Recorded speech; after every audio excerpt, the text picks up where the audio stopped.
Do you lack motivation? Do you have financial stress? Do you have mental overload? Are you afraid of being alone? Do you feel emotional turmoil or constantly struggle with setting boundaries?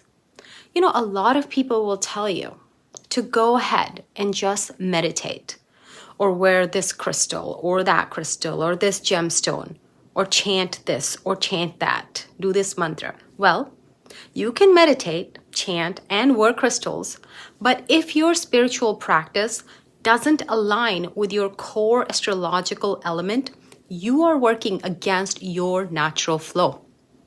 Meditation will always help you calm your mind. But if you really want to get to the bottom of it, we're going to need to know which one of the 4 elements are you dominated by. So your sun, moon, and ascendant signs, they're dominated by one of the 4 elements: fire, earth, air, or water. This elemental composition dictates your energy flow and which chakras are naturally open or perpetually blocked. So today, we're unlocking the specific chakra healing method for your moon's dominant element. Now, moon represents our mind and our emotions. It's the wellspring of our inner world. So what do we need to do? We need to find your core energy.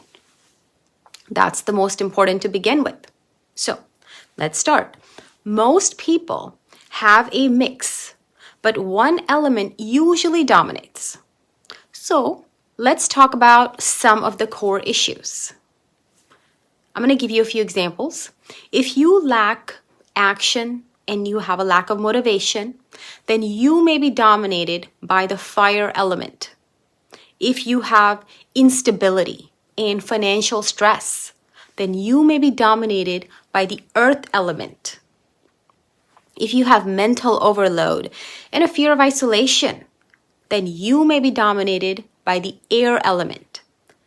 If you feel emotional turmoil or you deal with boundary issues, then you may be dominated by the water element. The element that corresponds to your biggest struggle is often the one that needs specific attention.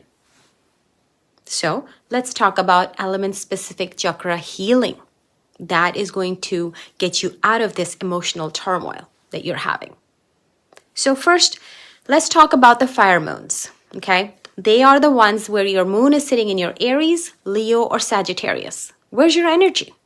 Your energy is in the solar plexus, which rules your manifestation and ego. You need to channel this heat constructively. What is your healing method? It's high-intensity exercise, martial arts, and using your confidence to speak your truth. Let's talk about earth moons, Taurus, Virgo, and Capricorn. Your energy is in your root chakra. It rules your security and your grounding. You need physical stability. Your healing method is budgeting, organizing, cooking, physically touching the earth. All right, let's talk about air moons. Air, Gemini, Libra, and Aquarius. Your energy is in your throat chakra, which rules your communication and truth. You need mental exchange. What is your healing method? It's writing, it's talking it out with trusted people, or debating ideas. Those are your healing strategies. Let's talk about water moons. They're Cancer, Scorpio, and Pisces. Your energy is in your sacral heart chakra, which rules your emotions and connection. You need deep feeling. What is your healing method? It's artistic expression, it's therapy, and setting firm emotional boundaries. So now let's talk about how this alignment power works.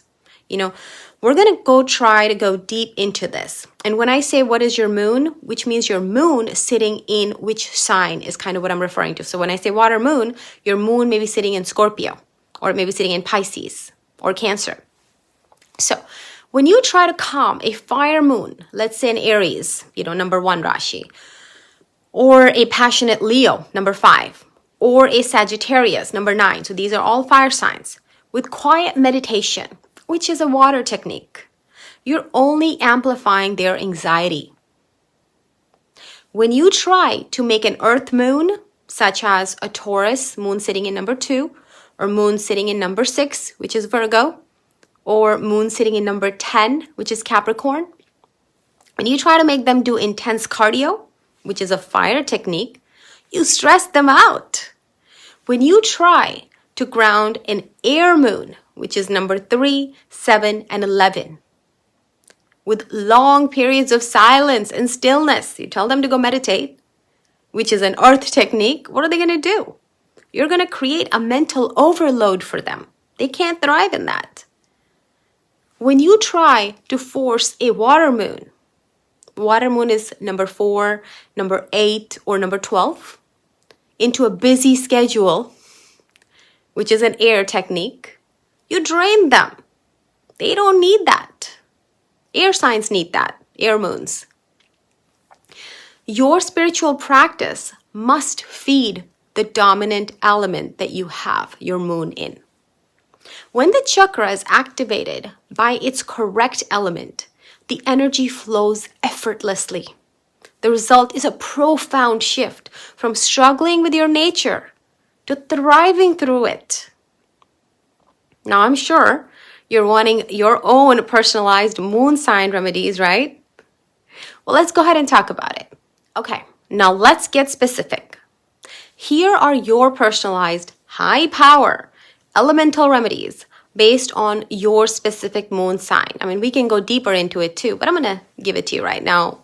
Some basic ones. If you're an Aries moon, your best remedy is competitive sports or challenging yourself with a new physical goal. You need to win that action. If you're a Taurus moon, your remedy is cooking a meal from scratch, using fresh, quality ingredients, grounding yourself through your senses. That brings you security. If you're a Gemini moon, your remedy is to write in a journal. Say about the 3 most interesting ideas you encountered today. You need to process information. If you're a Cancer moon, which is moon in number 4, your remedy is to spend time near or in water, like a bath or by a lake, to process your emotions in peace. If you're a Leo moon, which is number 5, your best remedy is to create something, create a piece of art, or do performance, and share it with someone that you trust. Your ego needs constructive expression. That's a Leo moon.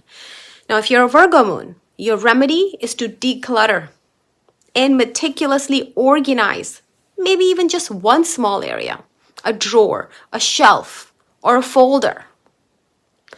Having the order heals your mind. If you're a Libra moon, your moon sitting in number 7, your remedy is to have a balanced discussion, balance being the key, or debate with a friend on a topic that requires fairness and logic. You need mental harmony. If you're Scorpio moon, which is number 8, your remedy is to engage in deep transformational therapy or shadow work. This is a tough one. You thrive on intense emotional honesty. So if you're a Sagittarius moon, your best remedy is to teach something you know or explore a complex philosophical idea. You need mental expansion and purpose. If you're a Capricorn moon, what is your remedy? It's to create a clear, actionable budget or financial plan for the next month. Stability is your key to peace. If you're an Aquarius moon, your remedy is to brainstorm innovative solutions to a global or community issues with a group of people. Your mind needs collective purpose. That's what Aquarius signs are. If you're a Pisces moon, your best remedy is artistic expression through music, painting, or dance. It allows your imagination to guide your healing.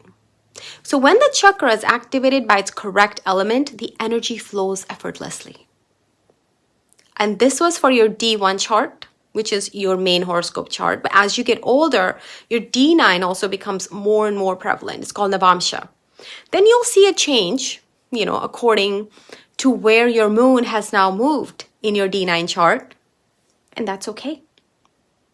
And I'll try to make a video on that in the future sometime as well, on the D9 chart moons. But you can pretty much apply all of that to the D9 chart. So what does all this tell you? It tells you that you need to stop following the one-size-fits-all spiritual advice. You can't follow that. Your elemental blueprint provides the perfect instruction manual for your soul's healing. This is your custom path to aligning your spirit, mind, and body. It's time to stop fighting your own nature and start using your innate power to heal your blockages and manifest the stability, action, clarity, and connection that you deserve. Your sun, moon, ascendants, they're telling you exactly what you need. In this case, your moon. You just have to listen to the language of the elements. You can call it your moon language. Now, understanding this is not just a temporary fix, I'm telling you. It's the key to your soul's evolution and your best possible relationships with the world and yourself. This deep self-knowledge is power, and it gives you the map that you need to navigate any of life's challenges with grace and alignment. Now tell me in the comments, which element is dominant in your chart? And what is your favorite healing method? Where's your moon sitting in? And as always, before you go, you have to commit to one good deed of the day. And share this video with as many people as you can. This is going to help your chart.